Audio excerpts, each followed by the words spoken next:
cerebrovascular, que obviamente no abarca solo las hemorragias. Y en este caso hay dos vertientes importantes, ¿no? La primera es que la enfermedad puede venir por una falta de irrigación. La causa más común es una embolia, ¿no? Estamos hablando de una enfermedad isquémica, o la enfermedad puede venir por una hemorragia. Cuando es isquémica, en imágenes, ya sabemos que la tomografía es la primera idea que vamos a tener para imágenes sin contraste. Vamos a ver cuatro fases, ¿no? La fase hiperaguda, en la cual vamos a poder encontrar edema. Y el edema, ¿cómo se va a visualizar? Pues una hipodensidad, aunque al inicio pues tenue, ¿no? Y una pérdida de diferenciación entre la sustancia gris y la sustancia blanca en el territorio afectado. Si este edema o si esto abarca una lesión, una zona extensa, y esto tiene que ver con la arteria que está afectada, si es una rama menor, pues es una zona pequeña, pero si estamos hablando de ramas grandes, como por ejemplo la cerebral media, la lesión será mucho más extensa y puede haber un efecto masa. Sin necesidad de mucha hipodensidad, hay un efecto masa y el efecto masa lo que va a hacer es rechazar las estructuras al lado contralateral, ¿no? Nominalmente, ¿qué se va a rechazar? Pues la voz del cerebro, la línea media y los ventrículos tal vez puedan estar rechazados o, en su defecto, pues menor un ventrículo que el otro, ¿no? Estos cambios se acentúan y son evidentes ya en la fase aguda, que como ven es el primer día. De ahí comienza la fase subaguda. La fase subaguda incluye ya una disminución más marcada de la densidad de los tejidos por el edema.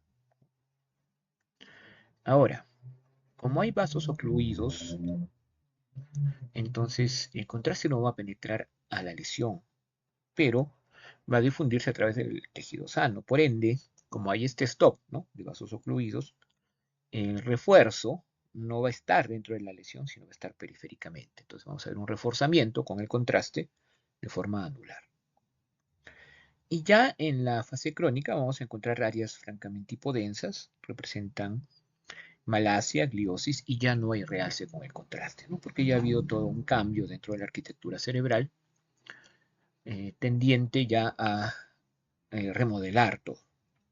Clínicamente esto obviamente depende de la extensión, depende de la zona, los cambios que se puedan haber. Y cuando es hemorrágica, igual tenemos cuatro fases, ¿no? En la fase hiperaguda, el hematoma es hiperdenso, pero una densidad levemente superior, más o menos 56 unidades Hounsfield, con respecto al tejido normal. En la fase aguda, el aumento de densidad es mucho más notorio. En la fase subaguda, vamos a tener dos fases. Una temprana, donde hay edema periférico a la lesión, y hay un realce con un contraste anular. Y en la tardía, ya la densidad de la lesión disminuye, ¿no? Eso es importante porque eso indica pues, la resolución. No debe haber hiperdensidad más de un mes después del evento, porque la prolongación de la hiperdensidad, ¿qué indica? Indica de que debe haber habido un recrudecimiento del evento, es decir, que puede haber habido otra hemorragia que se ha agregado. Y en la fase crónica, el hematoma pues, se vuelve hipodenso por líquido, ya la estructuración del mismo hematoma. Y por otro lado, puede haber hiperdensidad periférica todavía por gliosis y por isquemia agregada. Entonces, miren por favor, en esta zona que podemos ver acá, hay una pequeña, aquí justo donde está la flecha, hay un pequeño aumento de la densidad, que de repente en ese momento no se mira, pero si cambiamos la ventana, se hace más evidente, ¿sí? De igual forma, lo podemos ver aquí, y es más, la tabla ósea nos indica que había una fractura en la zona.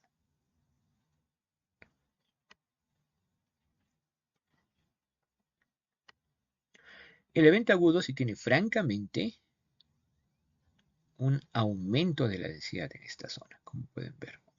La línea media que viene por aquí, y esto es más que todo de tronco, sí está un poco rechazada esta zona.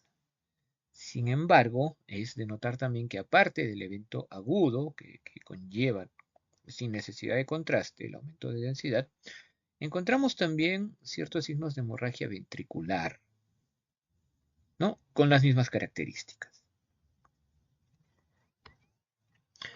En un evento ya subagudo, lo que estamos encontrando es hemorrágico, obviamente, ¿no? Ya entre tardío, más tardío que temprano, vemos que la hiperdensidad ha disminuido y presenta este realce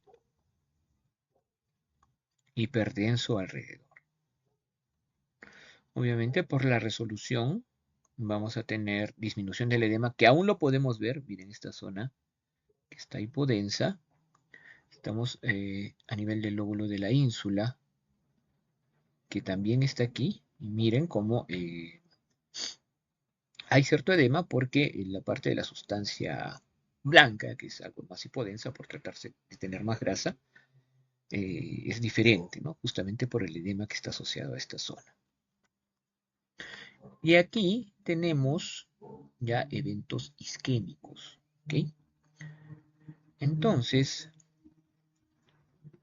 entre hiperagudo y agudo vamos a encontrar esto, porque muchas veces por la oclusión del vaso vamos a encontrar una alteración de la densidad, ¿no? Del vaso por la sangre que está ocluida, consistente con una especie de trayecto lineal, ¿no? Aumentado de densidad, en este caso este territorio es de la cerebral media, y esto se conoce como el signo de la cuerda, ¿no? Propio de un evento isquémico, ¿no? En fase hiperaguda aguda más que todo, que vamos a poder encontrar justamente por la oclusión, ¿no? Del trombo o del émbolo en un vaso.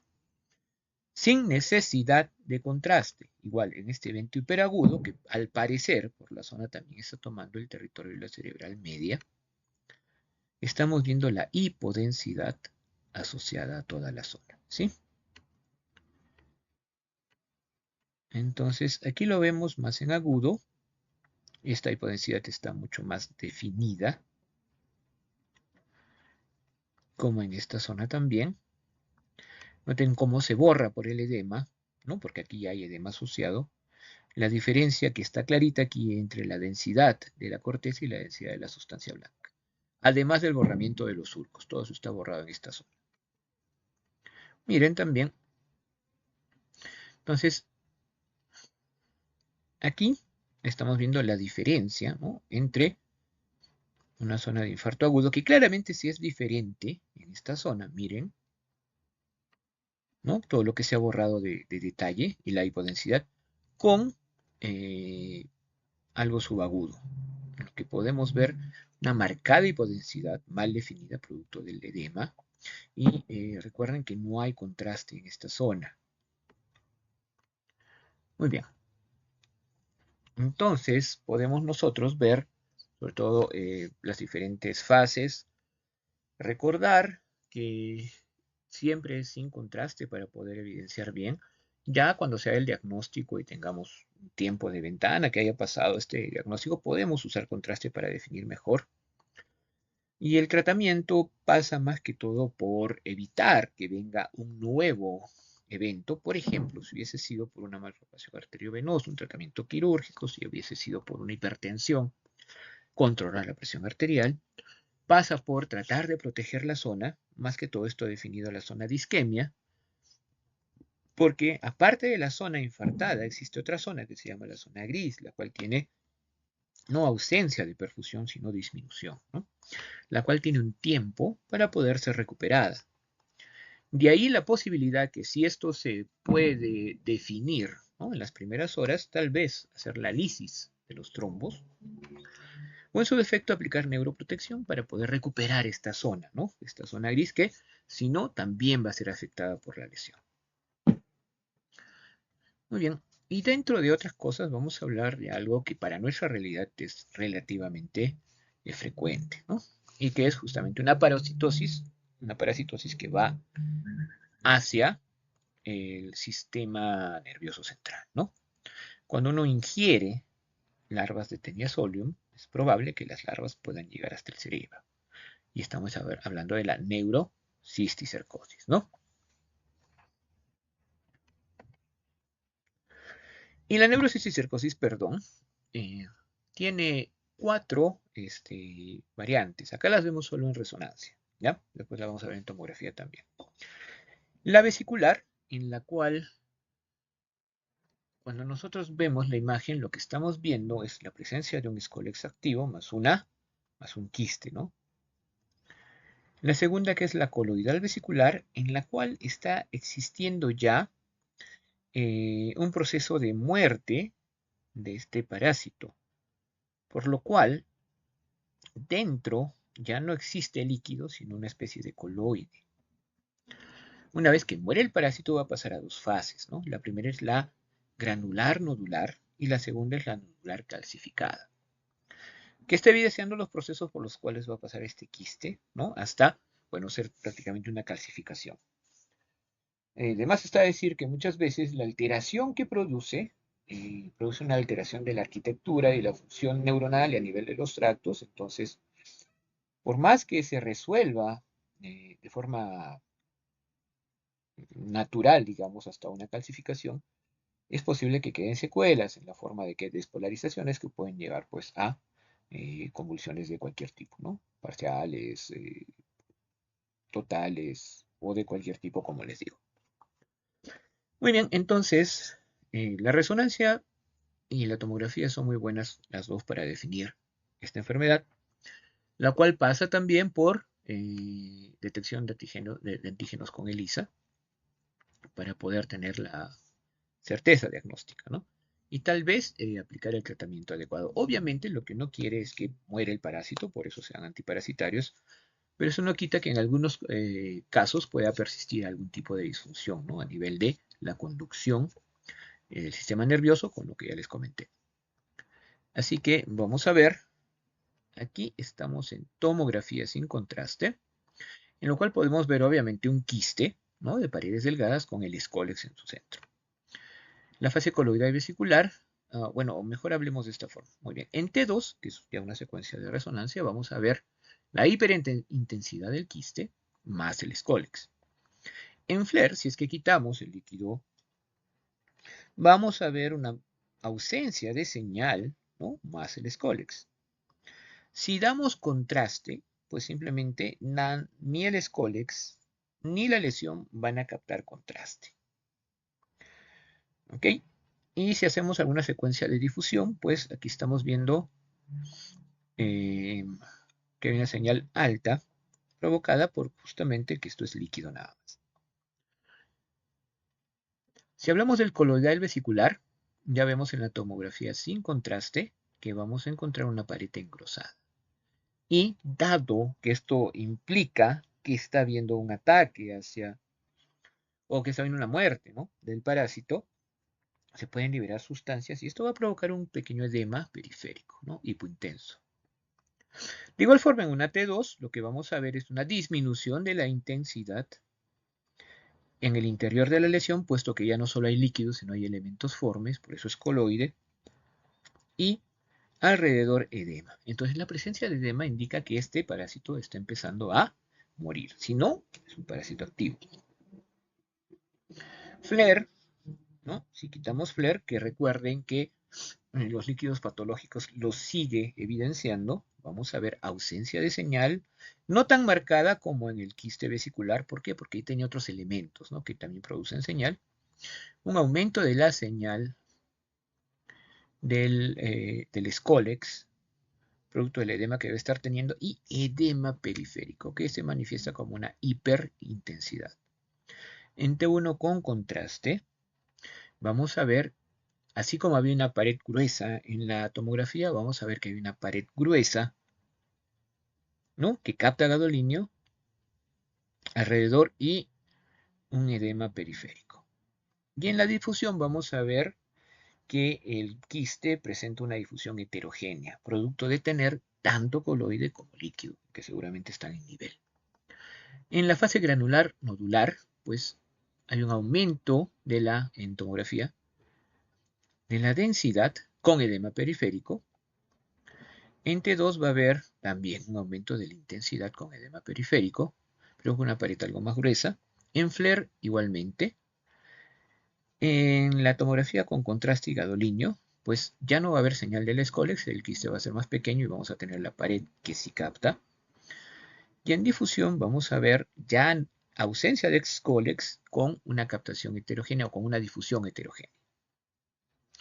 Y recuerden que una vez que calcifica, ya es puntiforme, la tomografía lo va a mostrar bastante bien y en todas las demás secuencias de resonancia, sean con las fueres, vamos a tener vacío de señal. Entonces, miren aquí. ¿Dónde estamos? Aquí justamente. Tenemos en resonancia un quiste vesicular. ¿Ok? Aquí está también.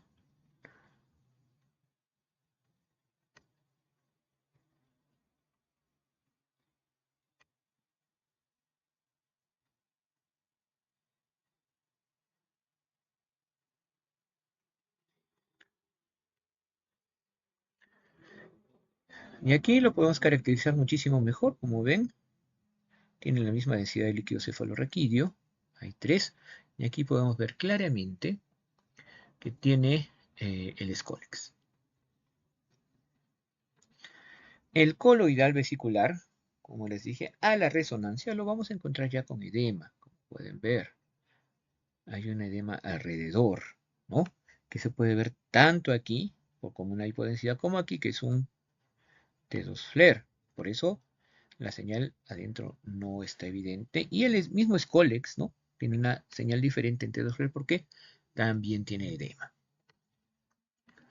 Tenemos ejemplos de granular nodular en esta zona, en las que podemos ver el aumento periférico. Ya está más pequeño el quiste. El realce periférico con contraste en la tomografía. El Scolex también puede tener algo de realce. Y lo mismo en esta zona, pequeño y con edema periférico, que es este. ¿No? Que esta es una tomografía, probablemente un T2 FLAIR, dado que los globos oculares llenos de líquido no emiten señal, pero estamos viendo hiperintenso el edema. Y en calcificado lo que podemos ver es justamente las diferentes calcificaciones y en cualquier secuencia vamos a encontrar vacío de señal, como estamos viendo aquí. Entonces tenemos aquí una forma también de evidenciarlos. Miren, en negro que estamos viendo acá, las fases vesiculares. Las coloidales la vemos aquí, lo que dijimos, ¿no? El Scolex y el edema grande. Un granular, que podemos ver aquí, con refuerzo periférico, está mucho mejor. Y calcificados, claro, en esta zona. Muy bien, eso es lo que quiero que nosotros recordemos con respecto al sistema nervioso central.